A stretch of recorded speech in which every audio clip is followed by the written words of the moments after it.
بسم اللہ الرحمن الرحیم قد نرى تقلب وجهك، ہم دیکھ رہے ہیں تیرے چہرے کے بار بار پلٹنے کو، فی السماء آسمان کی طرف، فلنولینک پس ہم ضرور پھیر دیں گے آپ کو، قبلتاً ایسے قبلہ کی طرف، ترضاہا جس کو آپ پسند کرتے ہیں، فولی وجہک پس پھیر دو اپنا منہ، شطر المسجد الحرام مسجد حرام کی طرف، وحیث ما کنتم اور جہاں کہیں تم ہو، فولوا وجوہکم پس پھیر دو اپنے چہرے، شطرہ اس کی طرف، وَإِنَّ الَّذِينَ أُوتُوا الْكِتَابَ اور بے شک وہ لوگ کہ جن کو دی گئی کتاب، لَيَعْلَمُونَ البتہ جانتے ہیں، أَنَّهُ الْحَقُّ مِن رَبِّهِمْ کہ وہ حق ہے ان کے رب کی جانب سے، وَمَا اللَّهُ اور نہیں ہے اللہ تعالیٰ بِغَافِلٍ بے خبر، عَمَّا يَعْمَلُونَ ان کاموں سے جو وہ کرتے ہیں۔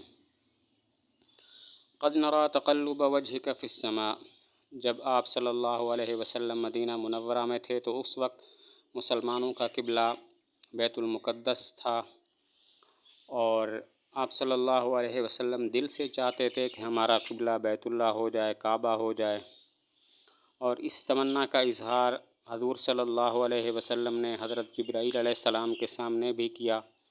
جبرائیل علیہ السلام نے عرض کیا کہ آپ اللہ تعالیٰ کے زیادہ مقرب ہیں، آپ اللہ تعالیٰ سے دعا کیجئے۔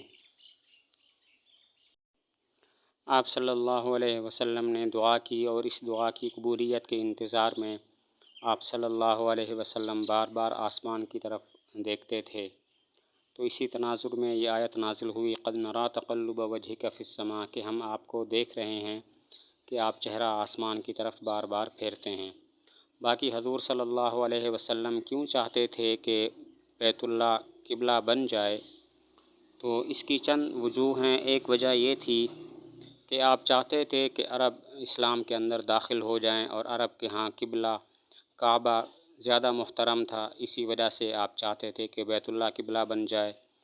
دوسری وجہ یہ تھی کہ جب آپ مدینہ منورہ میں تھے تو یہود کہا کرتے تھے کہ ہمارے قبلہ کی طرف منہ کر کے نماز پڑھتے ہیں اور ہمارے دین کی مخالفت کرتے ہیں، اور یہ بھی انہیں ہم نے بتایا کہ بیت المقدس کی طرف منہ کر کے نماز پڑھنی ہے، ورنہ ان کو پتہ نہ ہوتا کہ کس طرف منہ کر کے نماز پڑھنی چاہیے۔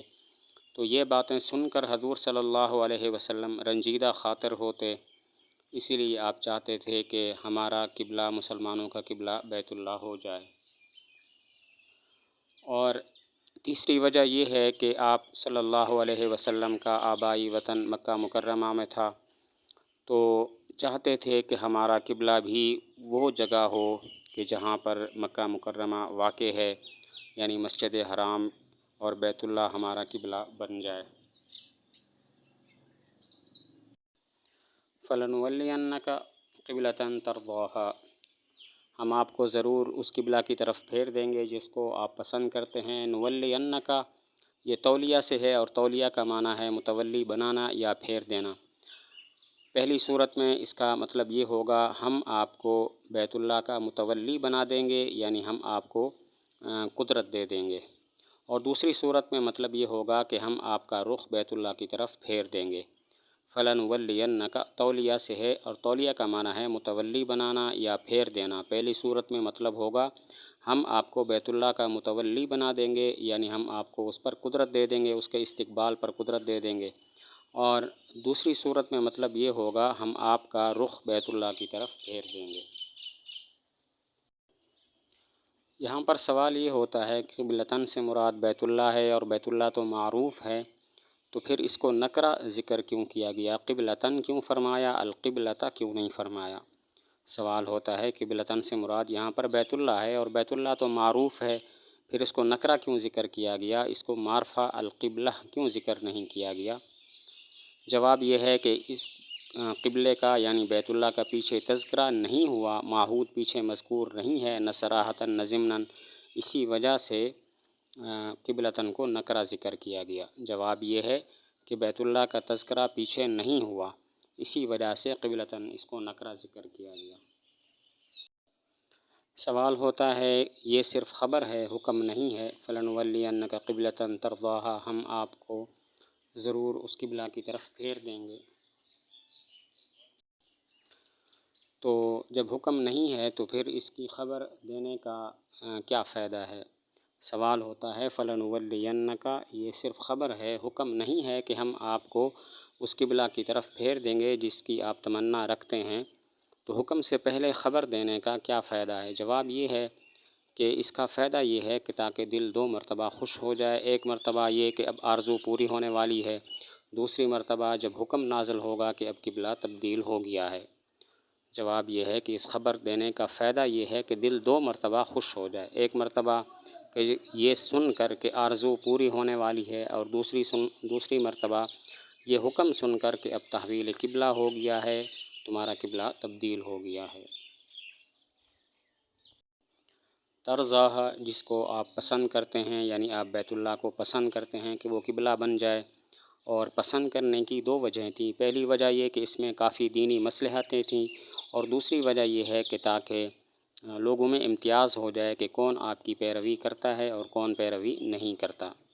ترضاہ، جس قبلہ کو آپ پسند کرتے ہیں، یعنی بیت اللہ کو، اور بیت اللہ کو پسند کرنے کی 2 وجہیں تھیں۔ پہلی وجہ یہ کہ اس میں کافی دینی مصلحتیں تھیں، اور دوسری وجہ یہ ہے تاکہ لوگوں میں امتیاز ہو جائے کہ کون پیروی کرتا ہے اور کون بات نہیں مانتا۔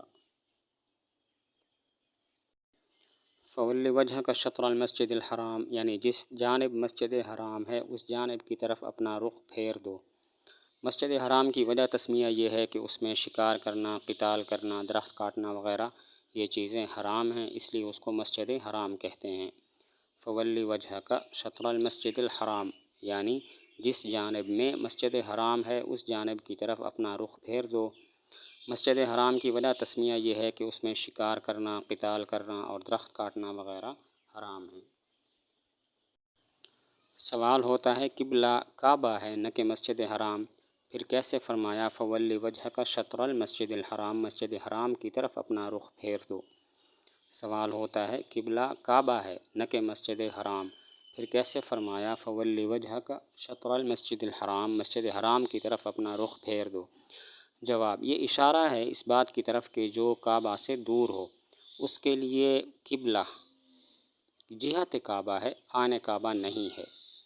جواب یہ ہے کہ یہ اشارہ ہے اس بات کی طرف کہ جو کعبہ سے دور ہو اس کے لیے قبلہ جہت کعبہ ہے، عین کعبہ نہیں ہے۔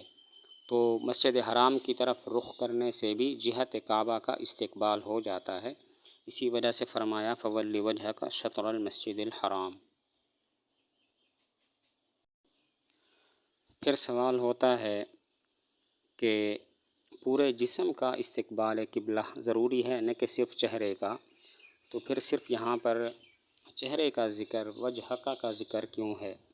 سوال ہوتا ہے استقبال قبلہ پورے جسم کا واجب ہے نہ کہ صرف چہرے کا، تو پھر یہ چہرے کا ذکر کیوں ہے کہ آپ اپنا چہرہ مسجد حرام کی طرف پھیر دیں؟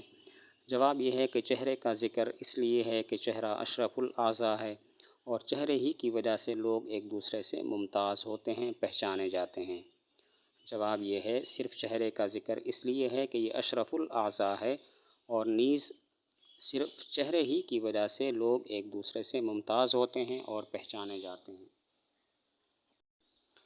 وَحَيْثُ مَا كُنْتُمْ فَوَلُّوا وُجُوهَكُمْ شَطْرَهُ، تم جہاں کہیں بھی ہو اپنے چہرے مسجد حرام کی طرف پھیر دو۔ پچھلا خطاب حضور صلی اللہ علیہ وسلم کو تھا، اور یہ خطاب پوری امت کو ہے۔ پچھلا خطاب حضور صلی اللہ علیہ وسلم کو تھا کہ فَوَلِّ وَجْهَكَ شَطْرَ الْمَسْجِدِ الْحَرَامِ، اور حیث ما کنتم سے خطاب پوری امت کو ہے۔ اب یہاں پر سوال ہوتا ہے کہ جب حضور صلی اللہ علیہ وسلم کو خطاب ہو گیا تو آپ کے واسطہ سے باقی امت کو بھی خطاب ہو گیا، تو حیث ما کنتم کو پھر صراحتاً ذکر کیوں فرمایا؟ سوال ہوتا ہے جب حضور صلی اللہ علیہ وسلم کو حکم ہو گیا تو آپ کے واسطہ سے باقی امت کو بھی حکم ہو گیا، تو وحیث ما کنتم اس کو دوبارہ صراحتاً ذکر کیوں فرمایا؟ جواب یہ ہے امت کو صراحتاً حکم دیا تاکہ اس امت کی عظمت شان پر تنبیہ ہو جائے۔ جواب یہ ہے کہ اس امت کو صراحتاً ذکر کیا تاکہ اس امت کی عظمت شان پر تنبیہ ہو جائے۔ وَإِنَّ الَّذِينَ أُوتُوا الْكِتَابَ لَيَعْلَمُونَ أَنَّهُ الْحَقُّ مِنْ رَبِّهِمْ، اہل کتاب جانتے ہیں کہ یہ استقبال قبلہ، بیت اللہ کی طرف رخ کر کے نماز پڑھنا، اور کعبہ کے حکم کی جو تبدیلی ہے یہ حق ہے، اس لیے کہ وہ دو باتیں جانتے ہیں۔ ایک بات یہ کہ تورات کے اندر موجود ہے کہ نبی آخر الزمان دو قبلوں کی طرف رخ کر کے نماز پڑھیں گے، بیت المقدس اور بیت اللہ۔ اور دوسری بات یہ ہے کہ یہ کعبہ ہی قدیم قبلہ ہے، یہ حضرت ابراہیم اور حضرت اسماعیل علیہ السلام کا قبلہ ہے۔ اہل کتاب جانتے ہیں کہ بیت اللہ کی طرف استقبال حق ہے ان کے رب کی جانب سے، کیونکہ اہل کتاب دو باتیں جانتے ہیں۔ نمبر ایک، تورات کے اندر موجود ہے کہ نبی آخر الزمان دو قبلوں کی طرف رخ کر کے نماز پڑھیں گے، بیت المقدس کی طرف اور اس کے بعد پھر بیت اللہ کی طرف۔ اور دوسری بات وہ یہ جانتے ہیں کہ کعبہ ہی قدیم قبلہ ہے، حضرت ابراہیم اور حضرت اسماعیل علیہم السلام ان کا یہی قبلہ تھا۔ وَمَا اللَّهُ بِغَافِلٍ عَمَّا يَعْمَلُونَ، اللہ تعالیٰ ان باتوں سے بے خبر نہیں، ان کاموں سے بے خبر نہیں ہے جو وہ کرتے ہیں۔ تو یہ مسلمانوں کے لیے وعد ہے اور کفار کے لیے وعید ہے کہ مسلمانوں کے اچھے اعمال کا بدلہ دیں گے اور جزا دیں گے، اور کفار کے برے اعمال کی ان کو سزا دیں گے۔